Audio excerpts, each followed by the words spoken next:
Coisa preciosa esse tempo, né? É muito bom louvar o Senhor, né? Eu amo fazer isso. E celebrar na presença de Deus. Que bom que finalmente, né? A gente chegou aqui nesse salão. Eu digo finalmente, talvez na minha mente seja mais anos do que na tua, porque eu tive a visão que a gente estaria aqui nesse lugar no ano de 2006, num retiro lá em Campos dos Goitacazes, no Rio de Janeiro, há muitos anos atrás. E agora eu estou vendo se cumprir diante dos meus olhos essa visão, e eu louvo ao Senhor por causa disso.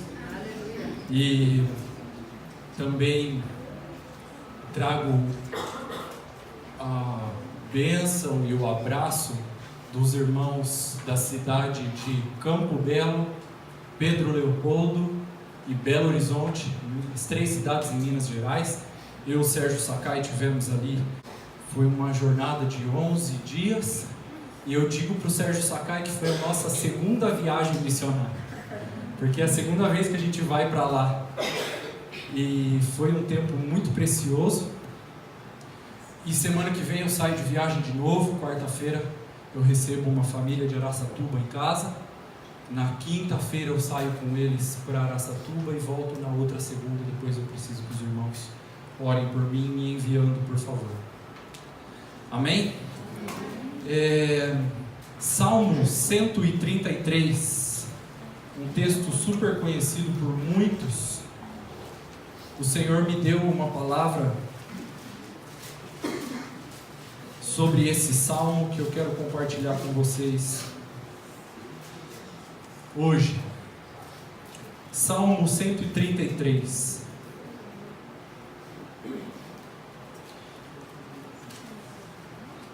Oh, como é bom e agradável viverem unidos os irmãos. É como o óleo precioso sobre a cabeça, o qual desce para a barba de Arão, e desce para a gola de suas vestes. É como o orvalho do Hermon, que desce sobre os montes de Sião. Ali ordena o Senhor a sua bênção e a vida para sempre. Amém? Você quer ler esse texto para a pessoa que está do seu lado? E depois você pergunta para a pessoa que está do seu lado aí se ela entendeu o que você leu para ela. Vamos lá. Vamos ler esse texto para o irmão que está aí do lado.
Pergunta agora para ele se ele entendeu.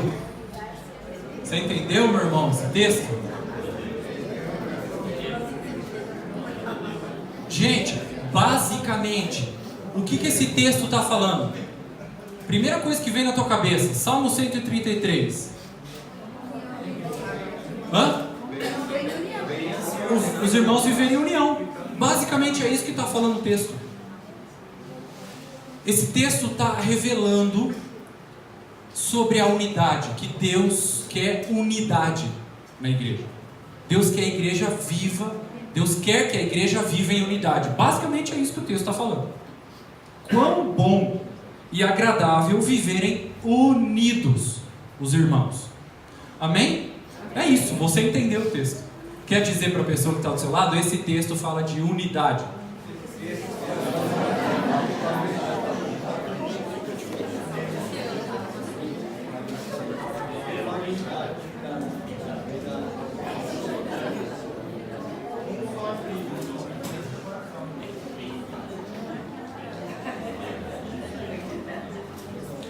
Agora, irmãos, dentro desse contexto de unidade, eu quero chamar a sua atenção para dois ingredientes e uma consequência.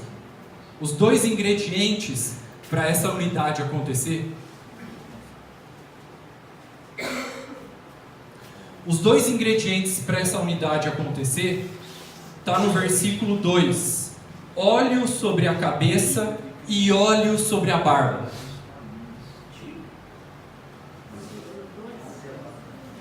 E isso vai gerar um efeito.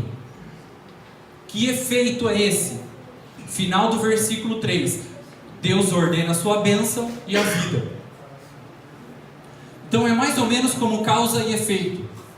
Para essa unidade acontecer, precisa de dois ingredientes: óleo sobre a cabeça e óleo sobre a barba. É a consequência disso, o efeito, o produto, o fruto disso é Deus ordenando a sua bênção e a vida para sempre na igreja.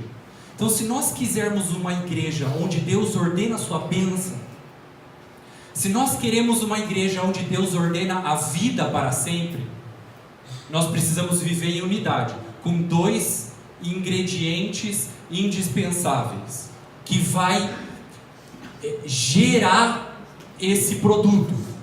Esses dois ingredientes são óleo sobre a cabeça e óleo sobre a barba. Vou explicar mais. Amém? Amém. Simples, causa e efeito.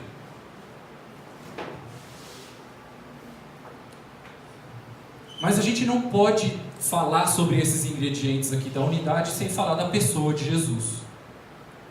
Porque Deus, Ele não quer que a gente produza essa unidade. Porque Jesus já produziu essa unidade na cruz. Deus só quer que a gente ande nisso. Quando Jesus morreu na cruz, ali Ele gerou a unidade. Vamos ler Efésios capítulo 2, depois a gente volta para o Salmo 133, sobre o óleo, sobre a cabeça e sobre a barba. Vamos abrir em Efésios 2, para a gente ver a unidade que Jesus produziu.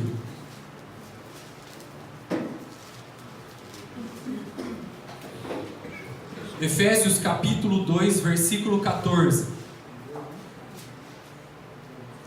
Antes da gente ler, vamos entender um contexto aqui, ó. Vamos entender um contexto importante aqui, ó. Irmãos, Efésios não é a denominação, não era o nome da igreja. Efésios são habitantes que moram na cidade de Éfeso. Tem uma cidade no Oriente Médio, hoje não tem mais, ela já foi destruída, já mudaram o nome. Mas naquela época, quando foi escrita essa epístola, há 2000 anos atrás, tinha uma cidade lá chamada Éfeso. Quem mora em Éfeso são os efésios. Quem mora na cidade de Colossos são os colossenses. Quem mora na cidade de Tessalônica são os tessalonicenses. Quem mora na cidade de Agudo são os agudenses. Por isso, epístola de Paulo aos Efésios, Colossenses, Coríntios, etc. Não era o nome da igreja. A igreja não tem nome. A natureza original da igreja, ela não tem nome próprio.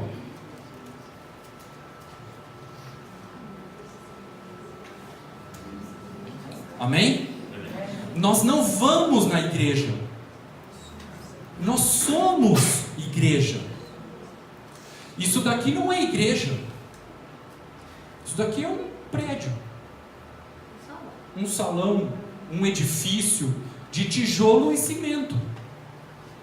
Esse lugar aqui por si só, ele não é santo. Quando a gente for embora daqui, o Espírito Santo não vai ficar aqui, ele vai embora dentro de você. Amém.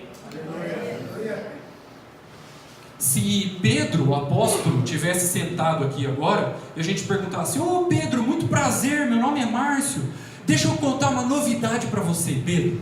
A gente está pintando a igreja. Aí Pedro: já sei, Márcio, o que você está querendo dizer. As irmãs estão na frente do espelho se maquiando, é isso que é pintar a igreja? Porque na cabeça deles, jamais eles imaginaram que um dia a gente ia chamar esse treco aqui de igreja. Porque igrejas são pessoas que passaram pelo novo nascimento, se arrependendo, sendo batizados e recebendo o Espírito Santo. Nós reafirmamos isso quase todo domingo com todos vocês. Agora, na cidade de Éfeso, foi proclamado o Evangelho ali. E aqueles habitantes da cidade de Éfeso que se converteram, formavam a única igreja que tinha naquela cidade. E Paulo escreveu para a única igreja que tinha lá, a dos Efésios. Acontece, irmãos, que nessa igreja dos Efésios tinha discípulos judeus e discípulos gentios. É importante a gente entender para a gente ler o Efésios 2,14 aqui. Judeus e gentios são duas raças que têm divisão entre eles. São duas etnias. São dois povos que não se dão bem. Como o Brasil e a Argentina. Quando o Brasil ganhou, quando a Croácia ganhou de 3-0 da Argentina, um monte de gente me mandou mensagem. Mas quando a gente ganhou de 2-1 da Nigéria, ninguém me mandou. Não sei porquê.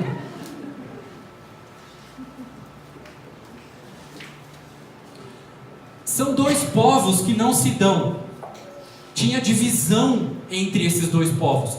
Mas esses judeus e esses gentios, em Cristo Jesus, agora eles eram um. Aquela divisão cultural que tinha entre eles, tinha acabado em Jesus Cristo. Amém? Amém. Mas o que aconteceu? Alguém aqui, na igreja dessa cidade, teve uma ideia. Vamos dividir a igreja em duas. A igreja dos judeus e a igreja dos gentios. Porque eles estavam batendo cabeça entre eles.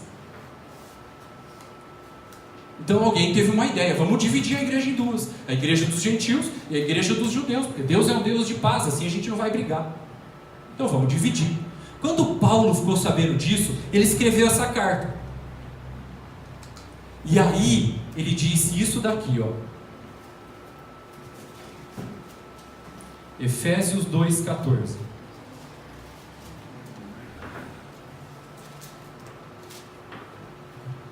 Versículo 13, para a gente entrar um pouquinho melhor no contexto aqui, ó. Mas agora, em Cristo Jesus, vocês que estavam longe, foram aproximados pelo sangue de Cristo. Presta atenção no versículo 14. Porque Ele é a nossa paz, o qual de ambos povos fez um, tendo derrubado a parede de separação que estava no meio, vírgula, a inimizade. Percebe que tinha inimizade entre esses dois povos? E Jesus, que é a paz entre esses dois povos, derrubou essa inimizade que havia entre eles. Versículo 15. Aboliu na sua carne a lei dos mandamentos na forma de ordenanças, para que dos dois povos criasse em si mesmo um novo homem, fazendo a paz. Verso 16. E reconciliasse ambos os povos em um só corpo com Deus, por intermédio da cruz, destruindo por ela a inimizade. Paulo está dando uma palavra apostólica forte aqui para os irmãos que queriam dividir. Ele está falando assim: impossível, porque Jesus, quando morreu na cruz, Ele morreu para que a igreja fosse uma. Ele é a nossa paz. Você entende? Paz não é ausência de guerra. Isso é trégua. Paz é uma pessoa. Ele é a nossa paz.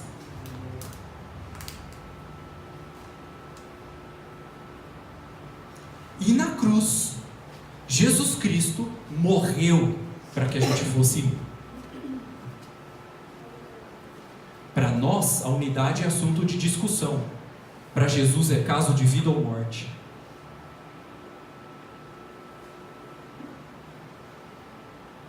Ele deu a sua vida para que fôssemos um.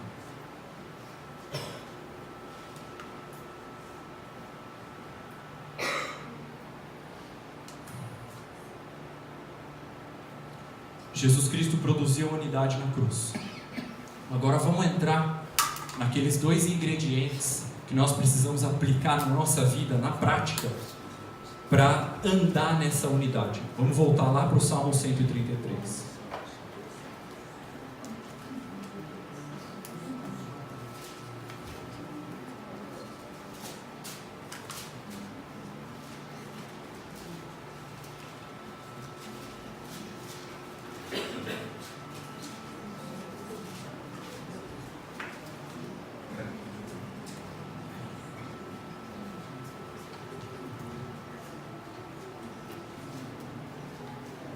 Quais são os 2 ingredientes mesmo para viver em unidade?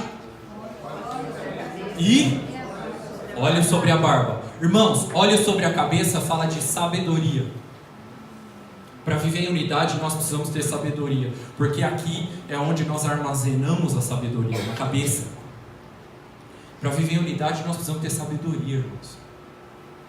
Selecionar as palavras que nós falamos uns para os outros.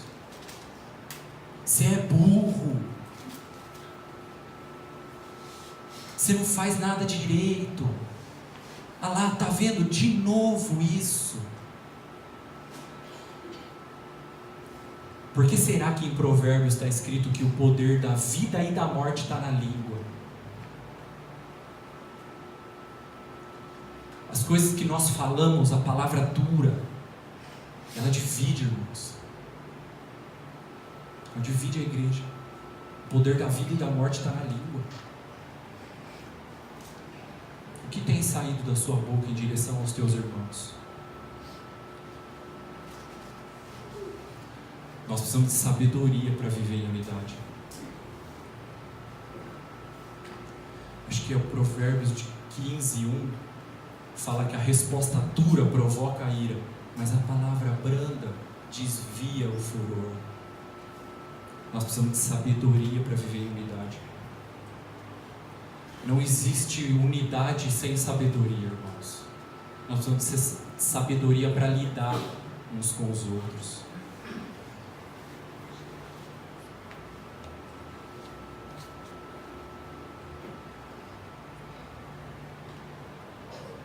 Sabedoria para não ofender, para não defraudar, para não minimizar, para não fazer comparações, para não provocar uns aos outros. Nós precisamos de sabedoria. Amém ou não? Amém. Óleo sobre a barba. Sabe do que isso fala? De maturidade. Óleo sobre a barba fala de maturidade. Não existe unidade sem maturidade. Unidade é para gente madura, que sabe conviver com o próximo, que sabe conviver bem com gente diferente, que não exige, não cobra, não joga na cara, não fica relembrando, sabe ceder, sabe reconhecer que o irmão tem dom diferente do teu,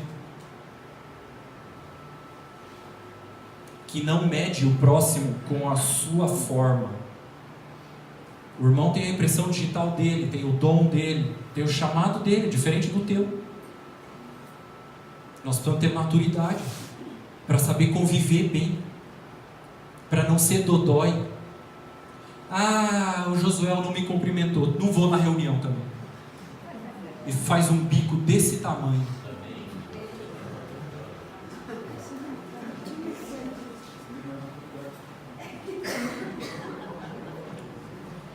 Sabe o que é isso? Falta de maturidade.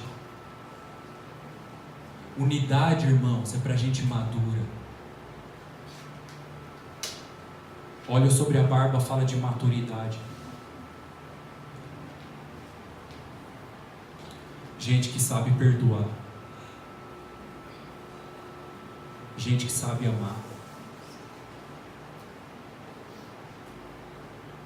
Que não faz birra, que não se ressente, não se afasta, porque o irmão fez alguma coisa que não correspondeu à sua expectativa.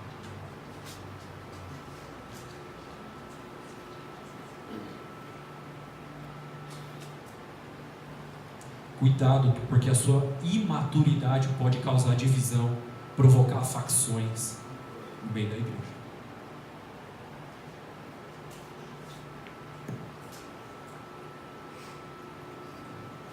Alguém maduro não é alguém ranzinza, chato, inconveniente, invasivo, enérgico, incisivo, forte nas suas colocações nos relacionamentos.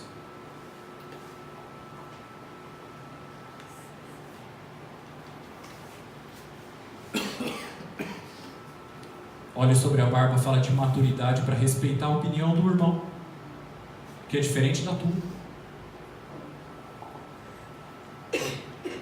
Sem fazer birra, sem ficar dodói, sem ficar bicudo.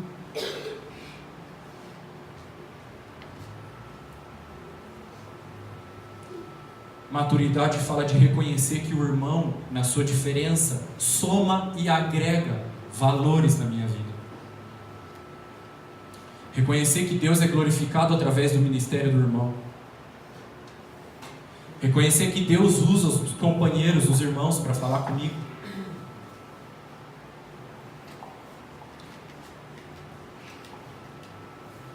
Quanto mais maduros, menos ofendidos ficamos. Quanto mais satisfeitos, menos comparações fazemos. Quanto mais amados, menos afirmações precisamos.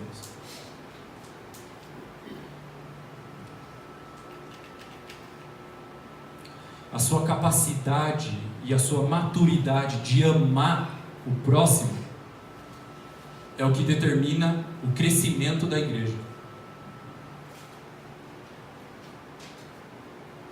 Em Tessalonicenses, Paulo dá o segredo do crescimento da igreja. Ele fala assim: e o Senhor vos faça crescer e aumentar no amor uns para com os outros. Aí é o segredo. Eu não quero colocar aqui uma meta quantitativa para a gente crescer. Cada um até o final do ano ganha um. Eu quero colocar aqui uma meta qualitativa, da gente aumentar a nossa qualidade de amar uns aos outros. Porque nisso está o segredo embutido aí, do crescimento da igreja. Se nós aumentamos nossa capacidade de amar, nós somos uma igreja que vai crescer.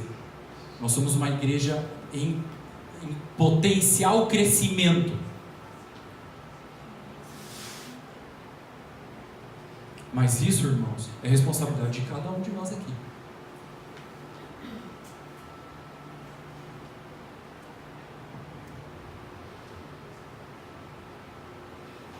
Com esses dois ingredientes, sabe o fruto que nós vamos colher? Deus vai ordenar a sua bênção e a vida para sempre. Causa e efeito. Essa bênção do Senhor e essa vida que Ele ordena no meio da igreja, ela precisa de um ninho para ser gerada. E esse ninho é a unidade, com dois ingredientes: sabedoria e maturidade. Amém, meus irmãos?